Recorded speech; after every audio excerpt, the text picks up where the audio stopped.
मैं आपको यकीन दिलाता हूं कि आने वाला जो पेपर है वो जैसे ही लीक होगा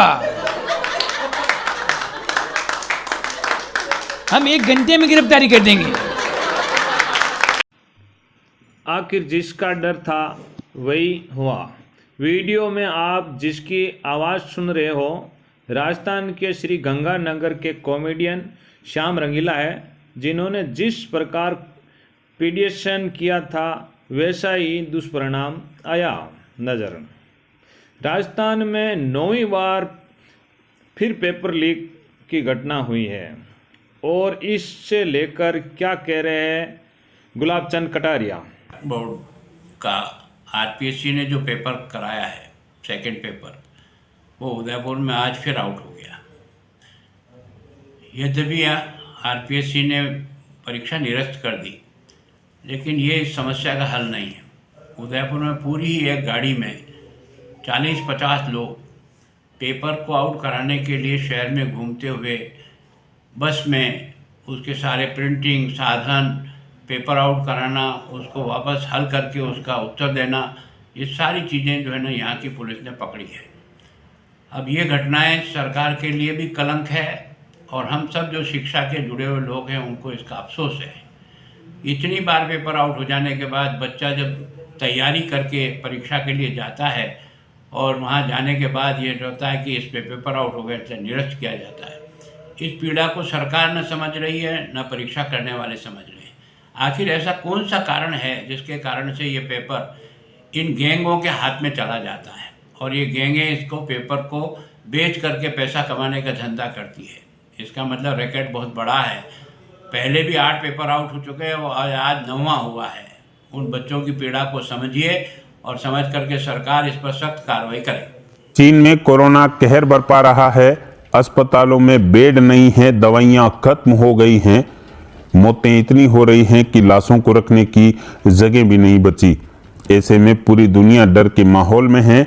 चीन में बढ़ते कोरोना केस को देखते हुए केंद्रीय स्वास्थ्य मंत्रालय ने भी सभी राज्यों को अलर्ट भेजा है।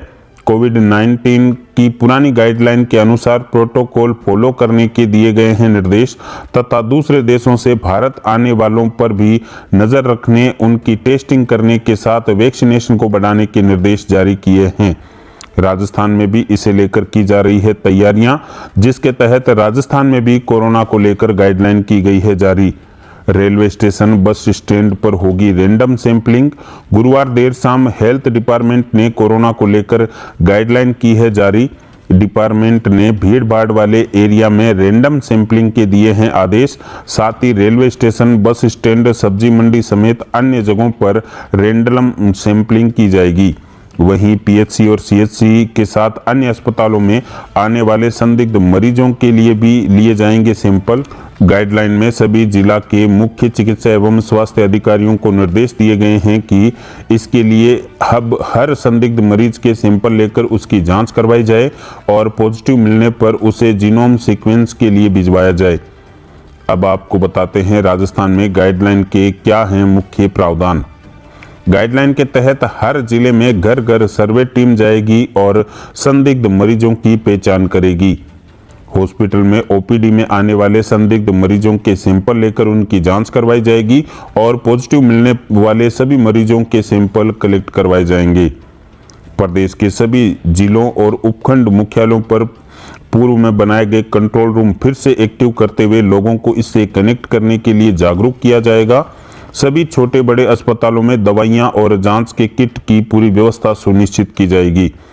कलेक्टर अपने जिले के पुलिस, नगरपालिका, पंचायती राज विभाग, महिला एवं बाल विकास के कर्मचारियों के साथ बैठक कर इसके रोकथाम और कंट्रोल की समीक्षा करेंगे।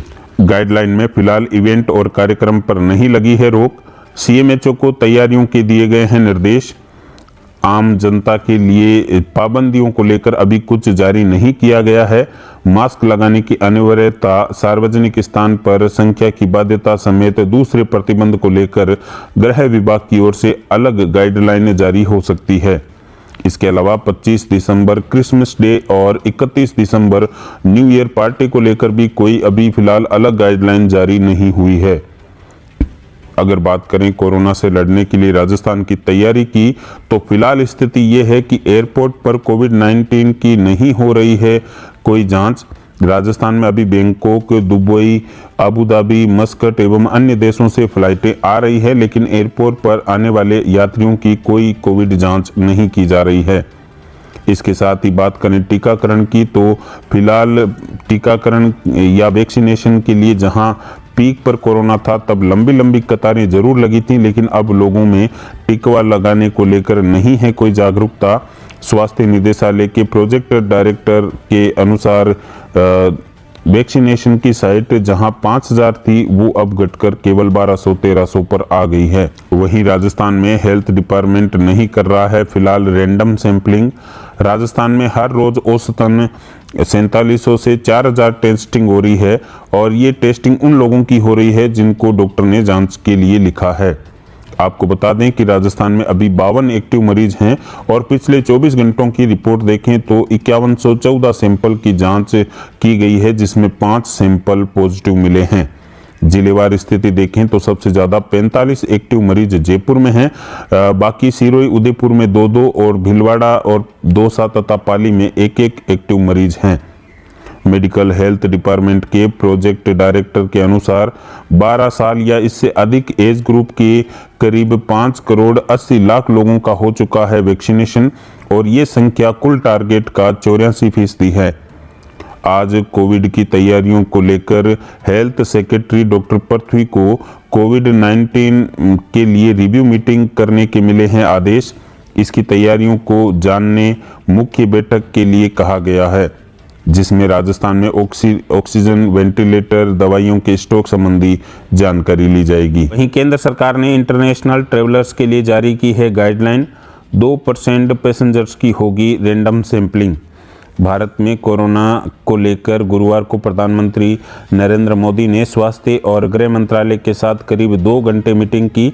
इसके कुछ घंटों बाद ही हेल्थ मिनिस्ट्री ने इंटरनेशनल ट्रेवलर्स के लिए गाइडलाइन जारी कर दी। इसमें कोविड-19 प्रोटोकॉल की पालना करने और फ्लाइट के 2% पैसेंजर्स की रैंडम सैंपलिंग के दिए हैं निर्देश। 24 दिसंबर से ये गाइडलाइन होगी शुरू। सूत्रों के मुताबिक सरकार मास्क पहनना कर सकती है अनिवार्य। इधर चीन से लौटे गुजरात भावनगर शहर के एक कारोबारी की कोरोना रिपोर्ट पॉजिटिव आने के बाद स्वास्थ्य विभाग हो गया अलर्ट। अब सैंपल जीनोम सीक्वेंसिंग के लिए गांधीनगर भेजा गया है। चीन में मचा है कोहराम। कोरोना के वेरिएंट BF7 के लिए केंद्र सरकार की एक रिपोर्ट के मुताबिक कुल 4 मामले फिलहाल भारत में हुए हैं दर्ज। 3 गुजरात से हैं और 1 ओडिशा से है। डीडवाना की राजकीय बांगड़ कॉलेज के छात्र संघ अध्यक्ष को पद से हटाने की मांग को लेकर कल अखिल भारतीय विद्यार्थी परिषद ने प्राचार्य को सौंपा ज्ञापन। इस दौरान ABVP ने कार्रवाई नहीं होने पर आंदोलन की दी चेतावनी। ABVP के जिला संयोजक अजय कुमार मोट ने बताया कि अगस्त महीने में हुए छात्र संघ चुनाव में मुकेश खीचड़ चुने गए थे अध्यक्ष। उसने उच्च न्यायालय के आदेश पर लड़ा था चुनाव, जिसमें ये स्पष्ट था कि वह चुनाव लड़ सकता है, लेकिन अगर भविष्य में वह कॉलेज के नियमित विद्यार्थी के रूप में नहीं रहता है तो उसका पद स्वतः ही निरस्त माना जाएगा। वर्तमान में कॉलेज के सभी संकाय में प्रवेश प्रक्रिया बंद हो चुकी है और छात्र संघ अध्यक्ष का प्रवेश किसी भी संकाय में नहीं हुआ है। ज्ञापन में बताया गया कि कॉलेज प्रशासन द्वारा उसे अध्यक्ष पद से बर्खास्त किया जाना चाहिए, परंतु कॉलेज प्रशासन ने ये नहीं किया। ABVP ने उग्र आंदोलन की चेतावनी दी है। इससे पहले बुधवार को भी SFI ने ज्ञापन देकर अध्यक्ष के बर्खास्त के लिए किया था मांग। SDM तथा प्राचार्य को ज्ञापन भी सौंपा था।